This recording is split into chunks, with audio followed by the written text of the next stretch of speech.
Yeah, she's been here practically all her life, and this is where we spent our camp. Met a lot of people here. They don't believe she could do all that. Yeah. Remember, someone gave her a caribou one time. I cut it in half, and I told her when I come back, when it thaws out, I went to town for the day, and when it thaws out, I'll come back and cut it up, skin it and cut it up. When I came back, it was all done. Somebody was here. She started laughing. She said she did it all by herself. Wow. She skinned it, and then she just cut all of it up. Yeah. All ready to, she just had it all ready to take to town to put in the freezer. They won't rush, eh? And when wherever they set up camp too, they all work with meat good too. They lose everything. It's like they take all the meat off the bones, like the ribs and all that, and then dry it. Everything had to be dried. And I remember when they had to move back to it, they had to move most of the meat and stuff like that. They just, how they call it, move it ahead, maybe, I don't know how, a full day. And then keep doing that. Just after that, when they're moving camp too, I remember Chief John Charlie, I think, would make sure the camp was just clean. All the tent poles and stage poles were all put away good. They burned everything with the bones that they didn't use, they burned all that. And then everybody would travel together. And there's always somebody in the hut breaking trail. And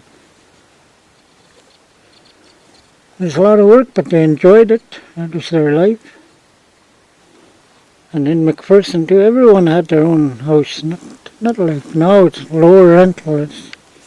Everybody had to get their own logs and build their own houses.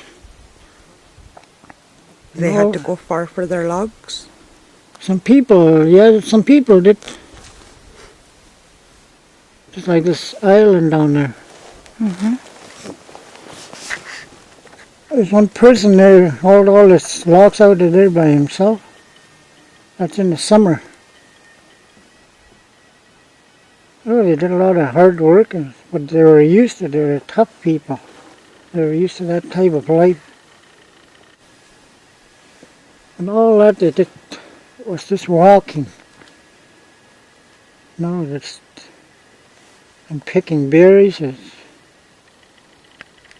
remember my grandmother and another friend there, all of them would go like every day. They'd check net and they'd cut fish.